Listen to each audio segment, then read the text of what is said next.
this? I identified with his passion and with his pain, and to be honest, I don't think that's just me. I think I'm just lucky enough that I have the opportunity to do it, because I think that's why The Phantom is such a powerful piece, because I think a lot of people identify with the pain that's inside him. I see. You ripped the nose. The disfigurement of the Phantom's face has been central to the role ever since Lon Chaney's first incarnation in 1925. Makeup designer Jenny Sherkor, whose credits include Elizabeth and Girl with a Pearl Earring, has the challenge of designing the prosthetic. Like that. Do the eye bit, because you can't see the nose. This is the eye. Well, just look into my eyes and you can tell how comfortable it is. I was up at 3:10 this morning. I was picked up at 4:15, started at 4:30, and I think we finished about 10:30. That's the first time. We've got much quicker at it because we know what bits are important to work with and what aren't. And we've also got Jerry TV, so you can sit and watch TV while we're poking and prodding at him, which is good, which makes him sit still, and he's been brilliant. So it's about 3 hours, 4 hours. I can't imagine that there is a more important prosthetic than the Phantom, because this whole story is all about what's hidden under that mask, and we refined something which was both repulsive yet human. But I hated it.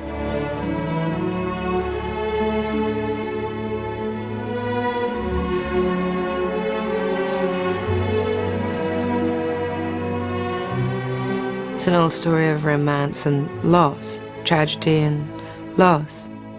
I definitely wanted to do a musical, but I would have liked to do a musical where I sang more, because I sing, but I'm not an opera singer, and this is full bel canto opera. So it was really to do with the grandeur of the piece. And Joel, if a ship doesn't have a happy captain, forget it, you know. And my God, on a show this size, if there was somebody who wasn't completely and utterly confident and sure of what they were doing and could instill that confidence into everybody else, I mean, it begins with your director and it filters through. Tráiler. Visita mi canal. That's fireworks. Yes, exactly. Everyone should look at the fireworks. The most expensive independent film ever made, Phantom is filmed over 16 weeks at Pinewood Studios in England. It occupies 8 sound stages and an exterior lot where the bottom half of the opera house is constructed. The remainder will be added using a combination of CGI and a scale model of the opera house.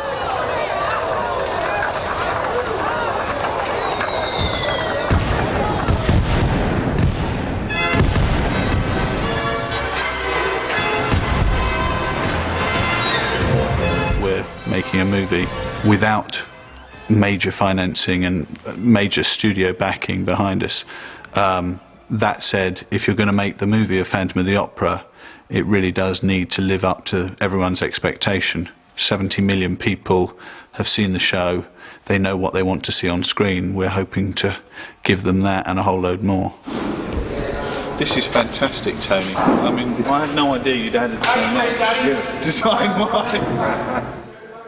At neighbouring Shepperton Studios, a 12:1 scale model of the Opera Populaire has been constructed for special effects shots.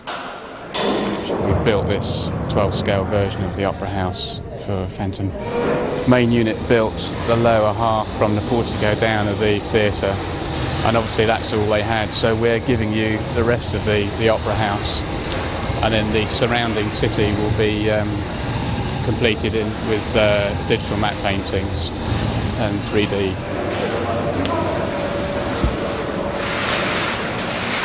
In our snowed up scene where we do a big pullback off the wings of the angel on the corner of the building here, we're only literally a couple of feet away from the model.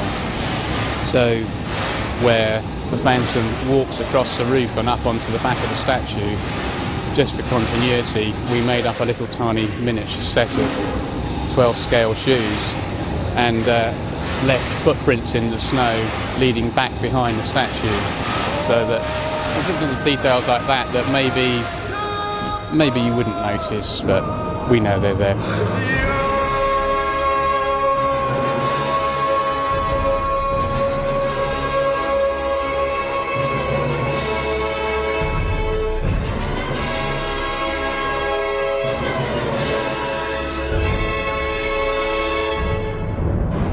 The biggest set is the interior of the Opera House itself, encompassing an auditorium that holds nearly 900 people, a stage, a backstage area, workshops, dressing rooms, dormitories and stables. The production design is by Tony Pratt, whose career spans 40 years, from 2001: A Space Odyssey to Band of Brothers, with an Oscar nomination for Hope and Glory along the way. And here is the main auditorium of Opera House, which is in composite with the stage, then backstage, and ending up with a dressing room at the end, coming out into the stables, then in turn out into the stables yards, and they're on this whole complex for about 10 weeks. When I was doing research many years ago, when Andrew first asked me to do it, there were 750 people living in the Paris Opera at its peak. And so that excited me because, unlike a stage play, there's a whole upstairs, downstairs. There's a whole backstage with, you know, hundreds of people, chorus and ballet and all of the craftsmen that put together a great theater company. And that was fun. We were able to create our own world back there. Joel wanted the feel of the film to have a sort of heightened reality. After all, it is a sort of soaring Gothic romance. So if you tried to make this film on location, there would be a sort of jarring of the visual versus the storyline. And so we needed to really build stuff. After all, we do burn the Opera House down, and there aren't many opera houses around the world that would allow us to do that.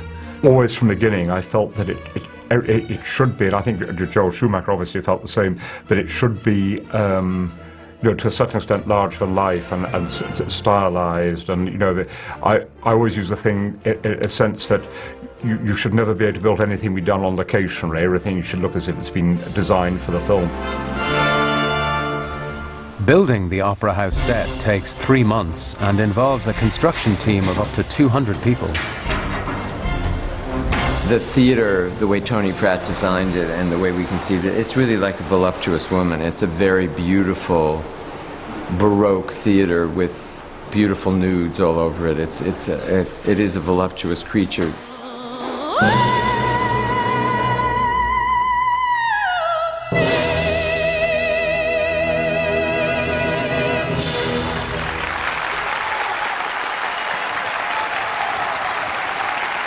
This is D stage, where we're basically building a layer. We've only just started in here about 1.5 weeks, actually. I think probably the layer is the most challenging in a sense, because it has to try and satisfy everyone's imagination about what they think this the Phantom's layer should be. You know, it's one of those things. And so that's probably, and we, as you can see, we only just started that, you know, just beginning. This stage is basically flooded with water, asphalt on the floor to make it waterproof, and then there's a centre area here, over here, which we take up, which gives us another 8 foot deep, so the water will be about 10 foot deep where the candelabras come up, you know.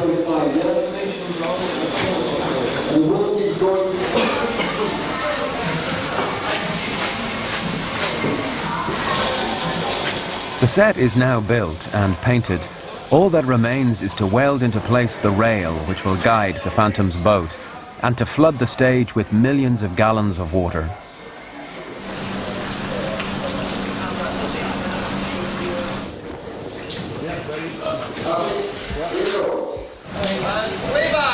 Those who have seen your face draw back in fear. I am the mask you wear. It's me they hear. My spirit and my voice in one command.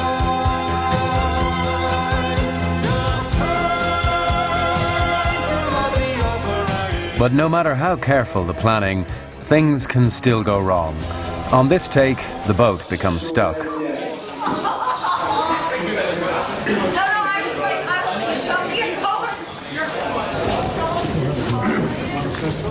Well, a lot of it's going to look great because it's all gaslit and candlelit.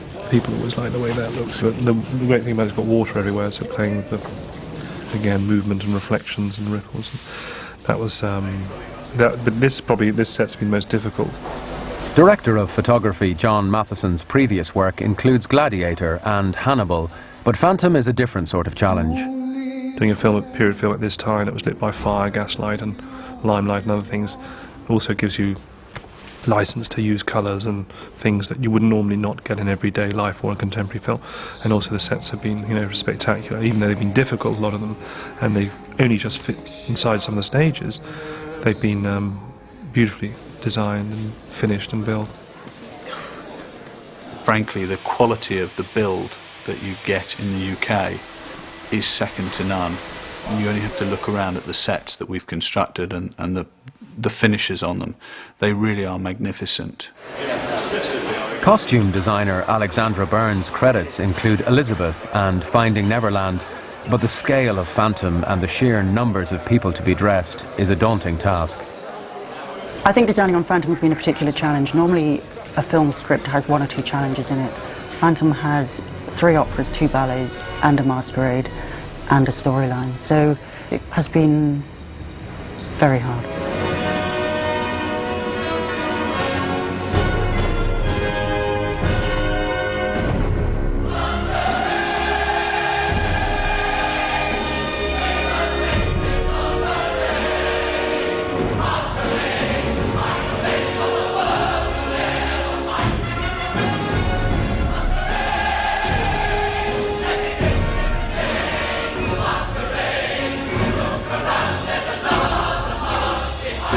Masquerade is one of the big set pieces, and our decision on that, we decided very early to colour code it so that it was black, white, gold and silver,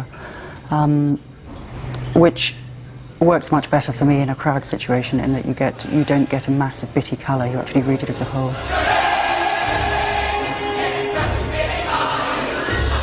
Choreography is by Peter Darling, the man who made Billy Elliot dance.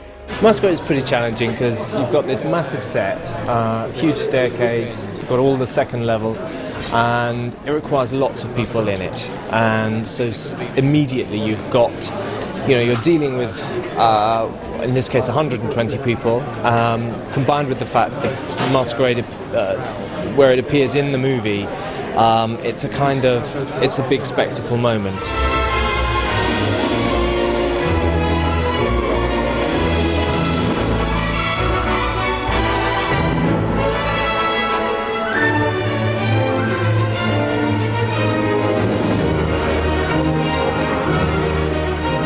Because they are period costumes, they are sort of, how they move is sort of very different.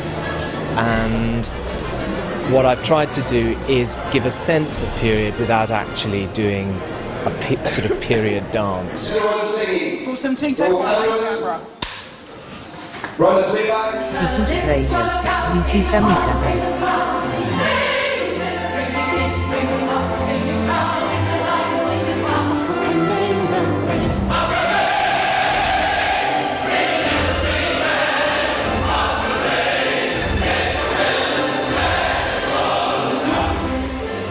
The supporting cast is hand-picked almost entirely from the best of British theatre and cinema. I was just hoping we would get Miranda Richardson and Simon Callow and Kieran Hines and Minnie Driver, because those were our first choices for those roles. When I met with Miranda Richardson, it's the only meeting I ever had with an actor where I felt she was auditioning me. She met me at the hotel and we had breakfast together, and she had a list of about 100 questions that she asked me, and it was a great, I loved it. But when she left, I said to the producers, I don't think she's going to do this. I think, and then she said yes. So I guess I passed the test, so that was great.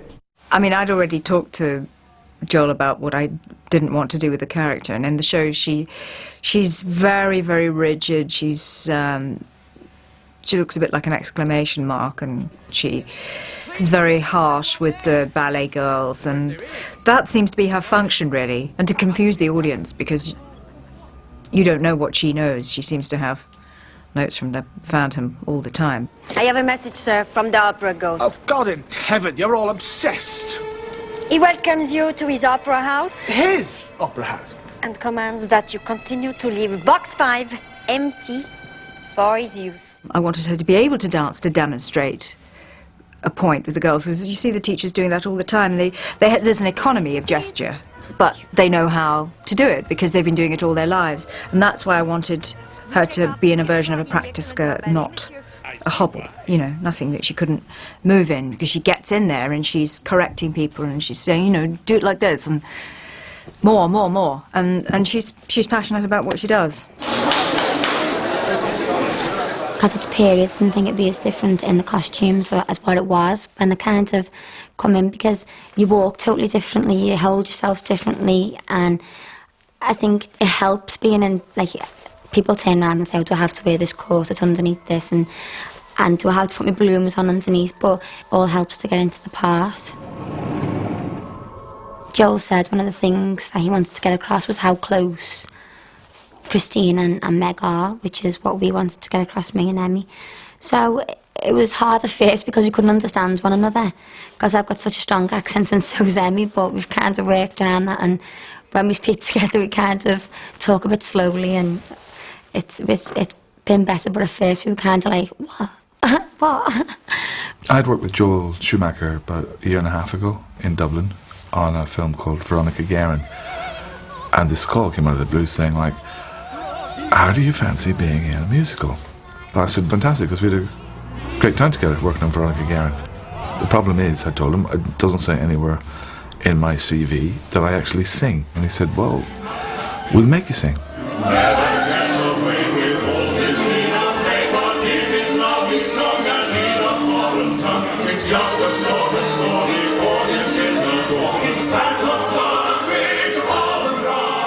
What's interesting is that Joel couldn't make up his mind until the last moment whether I or Kieran Hines, who plays the other manager, who plays Firmin, which parts we should have. And when I bumped into Kieran at the premiere of Veronica Guerin, I said to him, well, you know, which part are you going to play? And he said, I'll be playing the short one, he said. Kieran being 6'2". So the poor costume department were going mad, because going, which one's it going to be? And I said, I can't tell you yet until they start rehearsals. And they didn't start rehearsals until about 4 weeks before shooting. Joel at one stage said to me, you know, like, you think of yourself as a second-hand car salesman. But back then, in France, as in sort of slightly flashy, overdressed, hence the over-embellishment of the style. Rather than being natural, he's sort of coiffed himself up and he's quite considered himself a man about town. Quite a night, I'm impressed when one does one's best. Here's to us. I toast to all the city. Such a pity that the Phantom can't be here. A flash. That's it. Joel thinks they made their money in scrap metal, and rather excited to be buying themselves into the world of the theatre. Like many people before them, they come to regret it. What do we do? Grovel. Grovel. Right. See you later, because I'm going now. It is finished. She is real, just on a very grand scale. So that was just my only concern, her being two-dimensional and being a sort of, I guess, just being super camp. But she is super camp. I learned to love camp. It's not a bad thing. Because I have not my costume for actually, because somebody not finish it, and I ate my hat. What was it Joel said? He said, nobody ever paid to see under the top. That's really my character. The character of Bouquet is great. He's a really nasty piece of work. He's the head flyman at the Opera Populaire. He's a drunk. He's a lecher. He spends most of his time trying to glimpse the backstage chorus girls changing. When Joel and I started talking about the character of Joseph Bouquet, I had a very clear view that I was going to be this rather suave, debonair, dashing character. Joel had another idea. And I think he's right. He was very keen, for instance, that I have rosacea. I have this sort of redness of the face because he's such a drunken, evil person. And I'm actually working on getting that myself now so that I don't have to spend so long in the makeup chair. Doing all right. We're just about to go off and do the demise of Bouquet. I'm wearing a safety harness at the moment which fits close to the body, comes under the crutch. I have a D-ring on the back that goes up onto a loose. As I drop about 20 feet, it takes the snatch, and I have a make-believe noose around my neck, and go through the action from there. To try and get a nice topple into it, yeah? And 3, 2, 1, action. 196, take 1. ANC camera. We're back. Action.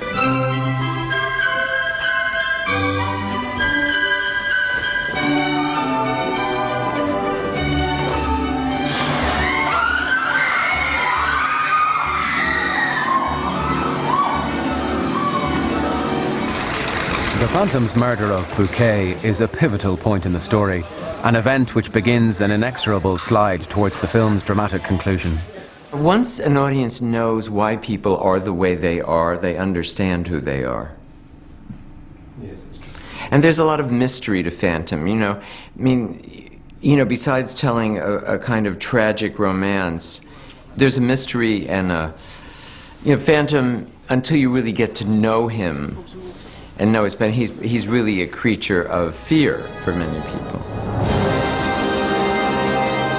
Joel, I think, has given me so much freedom in this role, because I've always felt that from the early days, since we first started talking together and since he first saw what I was doing, he kind of went, right, you're on the right track. And I feel that I've kind of gone on and been able to do what I believed was right. Of course, when you're playing any kind of larger role or a role that's as important or as intense as this one, there's going to be moments of disagreement. There's been moments when he's had to steer me in the right way and say, actually, no, that's not what's going on here. Jerry Butler, who plays the Phantom, is not a trained singer, but what he has naturally in the sort of emotional, rocky quality of his voice, hopefully we've exploited, and, he's been a revelation. Fills its splendor, grasp it, sense it, tremulous and tender. Patrick and Emmy were already singers. They've been doing it since they were kids. For me, I was doing that from scratch. But I love that. I love to go into a job there and then come out of it, up there having learned something. And I think I've learned a lot in this job. We rehearsed and went straight into shooting. And on every other movie I've made, you rehearse, you then pre-record the whole soundtrack and shoot from that.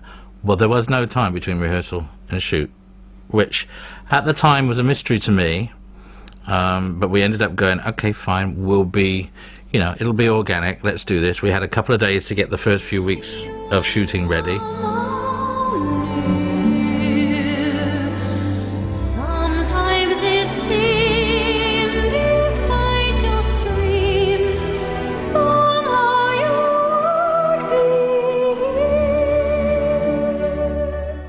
And then as they started to shoot, we got the next couple of weeks shooting ready.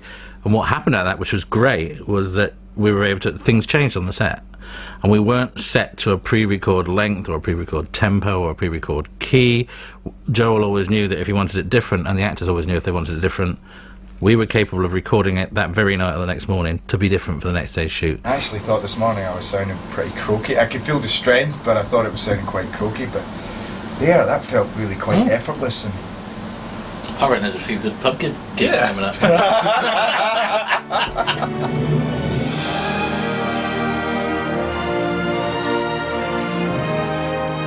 The film version gives Nigel Wright and Andrew Lloyd Webber a chance to record the score with the size of orchestra they'd only dreamed of in the stage version.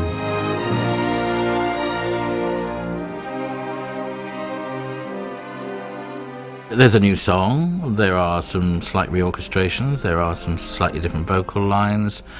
And for the first time ever, because when they recorded the original album, it was the theatre orchestra augmented by 30 strings, so it wasn't huge. We are now a 105-piece orchestra, 90-piece choir, we've got rock rhythm section, we've got synth overdubs. It is how Andrew envisaged it.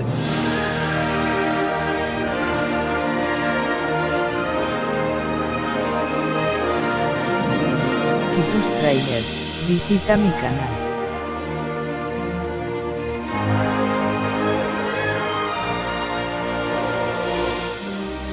Back on the Opera House set, the crew prepares for the crashing of the chandelier. In the stage show, it famously crashes at the end of Act 1, but now it comes as the film builds towards a climax. I mean, I've got 30 stunt guys here today, and we're dropping this huge chandelier, as you can see, which has all been set up. It's taken a week to set this up, you know, with the rigs we got up above, so it's quite difficult. And we need to give one take at this, so we just, at the moment, as you can see, a lot of work going on, preparing it. Then we bring the stunt guys in and place them around in the orchestra pit and they're around the seats, so we want to try and get them as close as possible to the chandelier when it comes down.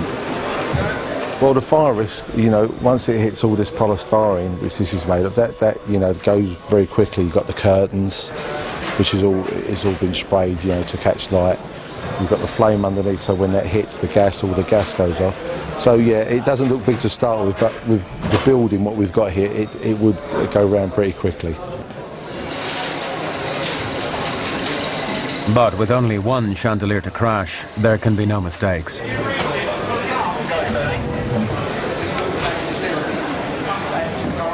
Especially for the stunt people, who have been meticulously rehearsed, but still have to be completely focused.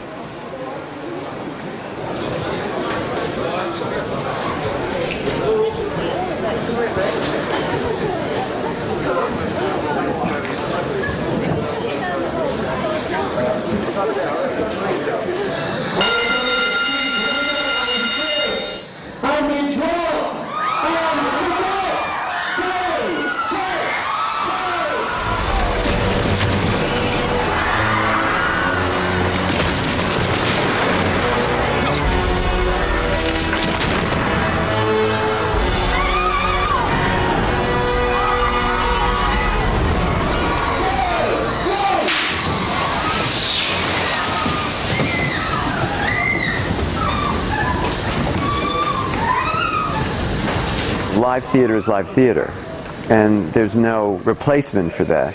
So, you know, my job was, well, how do we make a film that might be exciting for a film audience that tells this story? And even though Phantom is still running after 16 years and tens of millions of people have seen it, there are millions of people that haven't. And film gives you such freedom to go places and do things you can't do in the stage.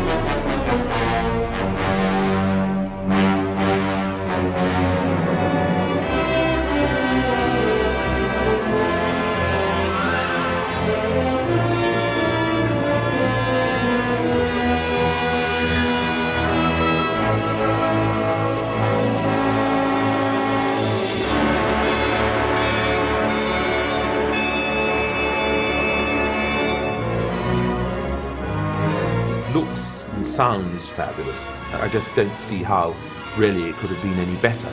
And I think it's a fantastic movie. I think it stands in its own right. It's a different thing to the stage show. It's not at all based on the theatre visually or direction-wise, but it's still got exactly the same essence. And that's all I could have ever hoped for. I mean, and it hasn't deviated that much from the material. If anything, it's expanded it and given it perhaps even a deeper emotional centre.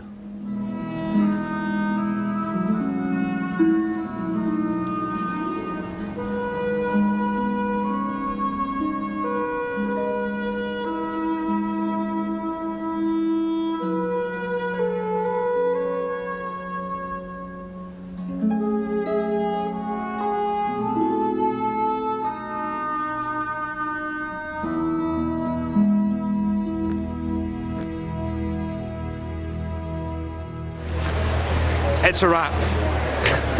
End of story. Good night.